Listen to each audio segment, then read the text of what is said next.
Hi everybody, good morning. This is Jean here, Jean Truelove from Truelove Quilts for You. I'm actually quilting for you today. One of the few last videos I put up was of us at the quilt show. As you know, Ian and Maxwell, my husband and our son, had their take on a quilt show that we went to. Oh, it was wonderful. I really was looking at their video. I was all excited. I told you before, I was all excited. My video wasn't as good. They were very deliberate. They were very, what's the word? What's an adjective? Introspective. They looked at the quilts, they looked at the details. Whereas Jen and I are like, it's wonderful. It's just so funny. Somebody did ask what Jen's favorite quilt was. I do believe it was the snowflake quilt. She was all like, I can do that, cut out like you did in kindergarten, snowflakes, and then applique them on. That was lovely. Ian liked that. When we were standing there, he panned his video over to another quilt, but Jen and I were talking about that snowflake quilt. That was one of her favorites. Anyway, that was lovely. Thank you so much for watching us, coming along. Hopefully we'll be going to some more quilt shows, and we're doing that again. I think that was an awesome idea of mine, thank you, for them to do it, and they really did enjoy it. After about 2 hours, they were done, but it was lovely. It really was a nice day. I am working on my hexagonal quilt here. If you remember, just a few videos back, I was making these pot holders. I made a million of these hexagonal blocks. I showed you how I did that in depth. Basically, this is a quilt as you go quilt that I'm making. I'm going to be making a queen size quilt. So I had purchased two 42-inch packs of 10-inch squares of this fabric line here. Real pretty. I'll put up what it was. I don't know what it was. I showed you that before. I have a playlist for this quilt, what I made and what fabric line it is. But I've almost made all 2 packs. I have a few left. I was getting sick of making them. I thought I want to get to putting this quilt top together. And once it's put together, that's it. It's done. Well, it's done to a certain extent. I'm going to be making a square or rectangular quilt top for a queen size bed, and then I'm going to be adding a border of border fabric.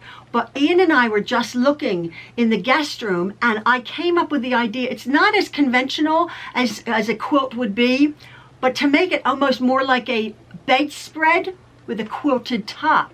The border fabric is so pretty, with the butterflies and an actual border fabric. I got quite a lot of it that I'm going to probably be ruffling a fabric border. I can't explain it. That's coming down the road to make it more like a bedspread with a quilted top.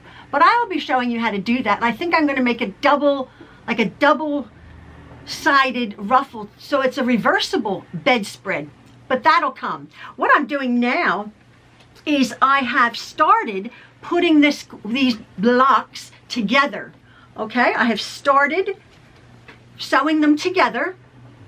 And isn't it funny, I got out my other Juki sewing machine, because as you know, my other Juki is a straight stitch mechanical. This is a computerized machine that does have a very nice zigzag and or satin stitch that I'm doing. And you know me, I always sew with white thread. I sewed everything with white thread. But I thought, no, I'm going to use blue thread. So I got my lovely blue thread. Actually, I think that was from Connecting Threads. They have some nice blue thread. Or they have some nice thread. I think my bobbin's white though. It's fine. So this is the top. Again, I have to iron this. This is just the beginning. This is one row. I'm putting my quilt blocks together piece by piece. Okay? And then I will be adding a rose to each one. So this is the bottom. I had to actually cut, and I'll put the camera down and show you how I actually cut to make the bottom hexagonal. Remember in one of my previous videos about this quilt, I didn't know how to do that. How do you finish off a hexagonal quilt? Well, I had to cut the blocks, but for the top the top and the bottom of the quilt, it's a certain way you cut the blocks, but then for the sides, you cut the blocks a different way. I'll be showing you that along the way, along the process. I've just started this. Now, quilt as you go, I never really liked to quilt as you go, because and everybody's like, oh, can you show quilt as you go? I have quilted these pot holders, these blocks. They're done. They're done. They're backed, they're bound, they're quilted, they're done. But even when you have that, you have to put them together. And if you're going to be making a big quilt, you still are not wrestling, but you still are wrangling a quilt of a decent size in your machine. So it does make it easier because the quilting is done, but I have to say, I have to put the blocks together. And this is just the beginning. I have to put maybe 10 rows of these. So it works, but I guess it's the quilting that get people at the end. You're making a quilt top, you're sandwiching it, you're pinning it. So I guess this is an easier method because my quilting is done when I made my block. I'm starting on my, as it were, my 2.5, my second row. And I'm just very loosely pulling from my pile here. I had done very loosely green and blue, the backing. Again, you can refer to my playlist. This is basically a reversible quilt with the pattern on this side and then the solids, or as it were, the solid patterns, as it were, on that side, green, blue, green, blue. To a certain extent, I'll show you how I'm actually zigzagging stitched these rows together. And I will say, well, when I'm doing it, you'll see, I'm sewing it together. I've done the row, I'm going to sew it to the other row. Because I'm not perfect, and because the blocks aren't perfect, and because fabric can stretch, and this was on the bias, some of them I have to like finagle together. The edges, I'm sewing the edges together with a zigzag. But again, I will show you that. And I think with a nice iron, and once it's laying flat, it's going to lay flat perfectly. And again, I'm okay with it as it is. It's coming up beautifully. It really is coming up nice. Again, I'm using my blue thread in my computerized machine, which is I'm on a 6.2 width and a 0.9 length. So it's a fairly decent, almost looking, it's a zigzag, but almost looking like a satin stitch. Fairly wide to sew these blocks together. And that is it, but I'll show you a close-up of it. Thanks.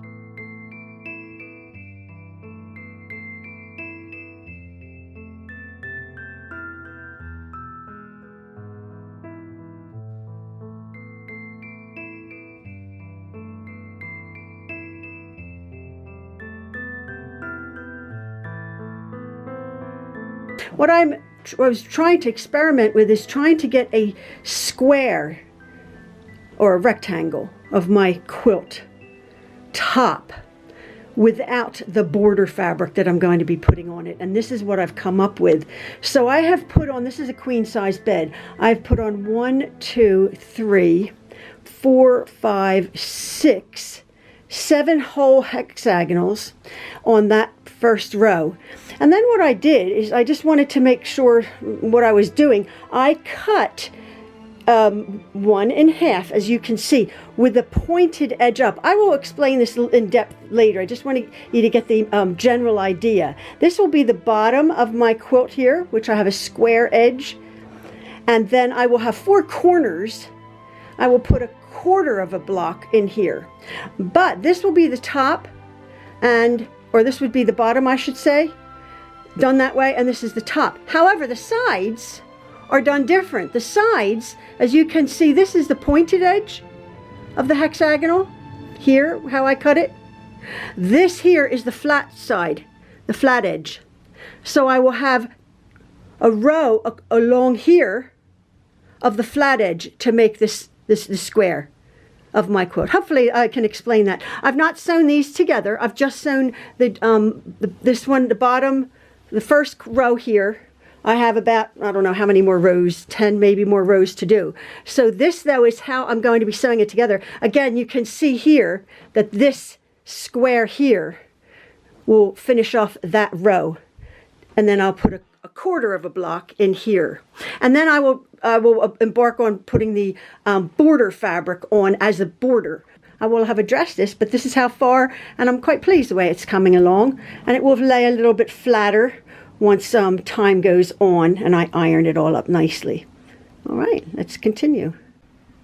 So here is my quilt top, and here, right here will be the side of my quilt over here, and this will be the bottom of my quilt. I have yet to put in this piece here. I will have 4 corner pieces, but right now I'm working on, as it were, the second row. And again, don't worry about that. We will be filling that in with another block, but I'm going to be doing this. I have my quilt like this, and then my row.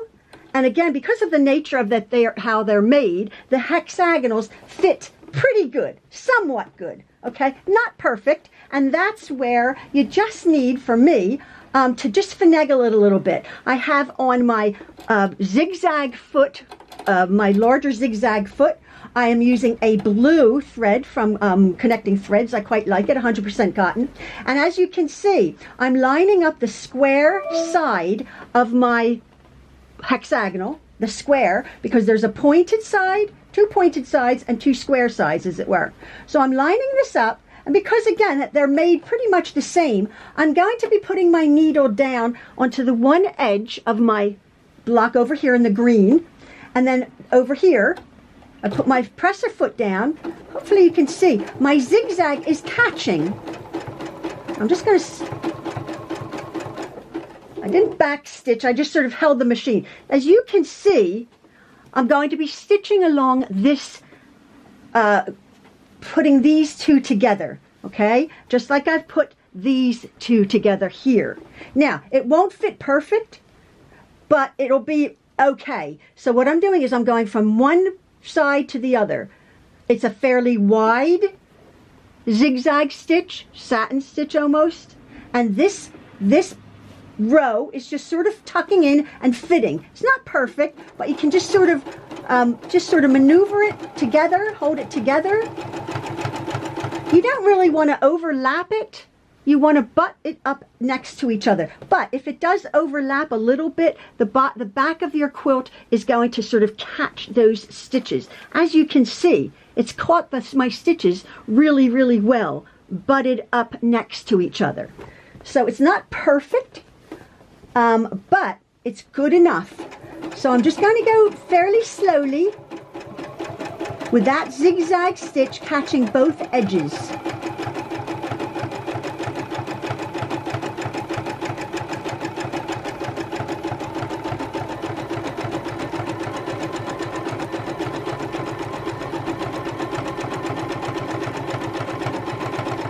Now I come to this point here. It's fairly thick, so I have on I have a heavier jeans needle in here. Now I've put my presser foot up, and I'm just going to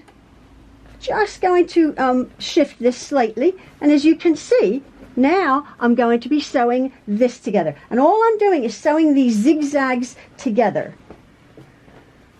My presser foot down, making sure I catch that. And again, they're sort of butted up next to each other and or overlapping a hair. But don't worry about it if it overlaps a hair. What the important thing is to make sure you're catching both sides of your block there. Because this is it. This is, you're sewing your block together and your quilt's done. Well, oh, my quilt's almost done. I gotta put a ruffle on it. You just sort of make sure, try to finagle those points together, that point to that intersection. I always leave my needle down. I'm going to leave my needle down, and then I'm going to put my presser foot up, and I'm going to come back, and I'm just going to sew along like that.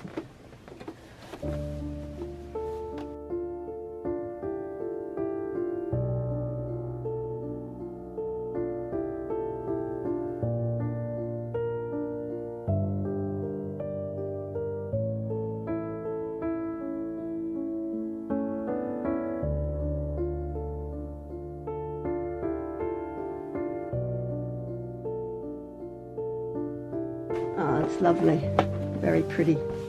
So you get the idea. You get the idea of how it's put together.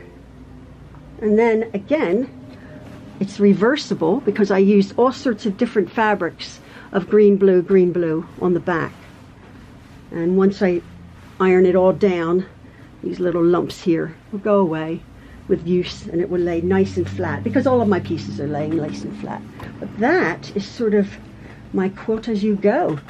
So I'm quilting, I'm going, and I will be back. I hope you enjoy this video, folks. And again, thank you for watching me. All right, see ya. Bye.